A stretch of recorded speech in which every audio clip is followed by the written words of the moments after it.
নমস্কার, আমি কল্যাণীর রান্নাঘরে আরও একবার আপনাদেরকে স্বাগত।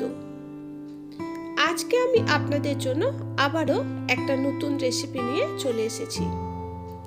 আজকে আমি আপনাদেরকে যে রেসিপিটা দেখাবো সেটা আপনারা বাড়িতে একঘেয়েমি ডিমের যে রেসিপি খেয়ে থাকেন তার থেকে অনেকটাই আলাদা, আর খেতেও ভীষণ টেস্টি হয়।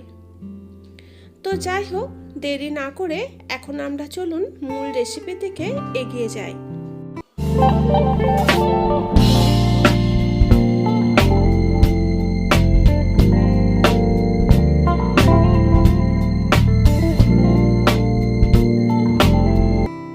প্রথমে আমি প্যানের মধ্যে দিয়ে দেব বেশ কিছুটা পরিমাণে সরষের তেল।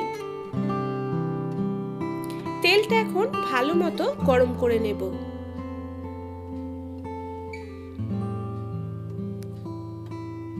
তেলটা গরম হয়ে গেছে, এবার আমি এর মধ্যে দিয়ে দিচ্ছি একটা বড় সাইজের কুচি করে রাখা পেঁয়াজ, আর দিয়ে দিচ্ছি 1 চামচ রসুন কুচি।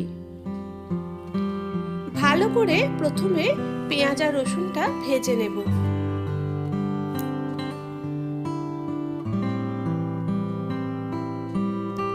এখন দেখুন পেঁয়াজ আর রসুনটা ভালো মতো ভাজা হয়ে গেছে।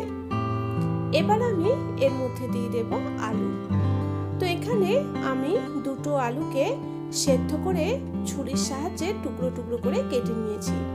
তো সেই সেদ্ধ করা আলুর টুকরোগুলো আমি এখন তেলের মধ্যে দিয়ে দিলাম।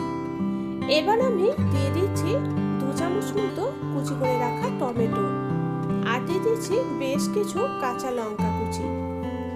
সাথে দিয়ে দিচ্ছি টেস্ট অনুযায়ী লবণ, সামান্য পরিমাণে হলুদ, আর দিয়ে দিচ্ছি 1/2 চামচ গোলমরিচ গুঁড়ো। সবকিছু এখন আমি আবারও ভালো করে নাড়াচাড়া করব, যতক্ষণ না আলুটা একটু বেশ ভাজা ভাজা হয়ে আসছে।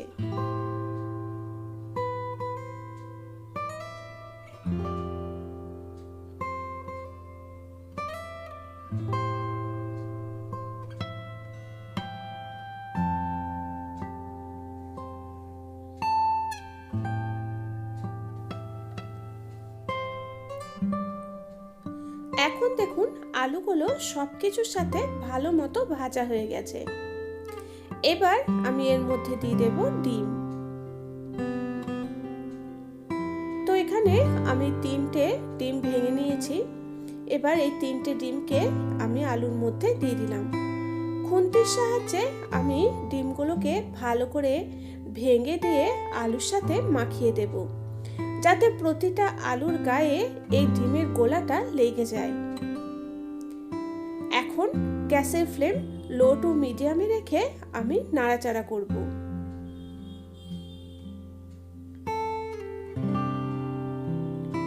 আপনারা বাড়িতে এভাবে একবার হলেও রেসিপিটা বানিয়ে দেখবেন, খেতে কিন্তু একঘেয়েমি রেসিপির থেকে অনেকটাই আলাদা লাগে, আর এটা গরম গরম ভাতের সাথেও খেতে খুবই ভালো লাগে। তো আমি এখন গ্যাসের ফ্লেম লো টু মিডিয়ামে রেখে নাড়াচাড়া করব, আর ডিমটাকে ভালো মতো ভেজে নেব। ডিমগুলো আলুর গায়ে যেন লেগে থাকে সেটাও খেয়াল রাখতে হবে।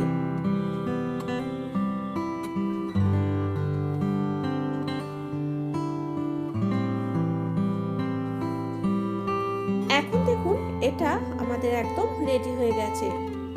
প্যান থেকে তেল ছেড়ে দিয়েছে, আর দেখুন প্রতিটা আলুর গায়ে ডিমও কিন্তু খুব সুন্দর করে লেগে আছে। তো এখন আমি এটাকে প্যান থেকে নামিয়ে নেব, আর নামিয়ে নিয়ে গরম গরম সার্ভ করে দেব। কেমন হয়েছে দেখুন, আপনারা দেখি বুঝতে পারবেন যে এটা কেমন হয়েছে। তো যাই হোক, আপনারাও বাড়িতে এভাবে ডিমের এই রেসিপিটা একবার হলেও ট্রাই করে দেখুন, আর কেমন হয়েছিল সেটা আপনারা আমাকে কমেন্ট বক্সে কমেন্ট করে জানান। আর একটা লাইক বা শেয়ার করতে ভুলবেন না, এবং নিত্য নতুন রেসিপি সহজ পদ্ধতিতে পেতে আমার চ্যানেলটা সাবস্ক্রাইব করে আমার পাশে থাকুন। নমস্কার।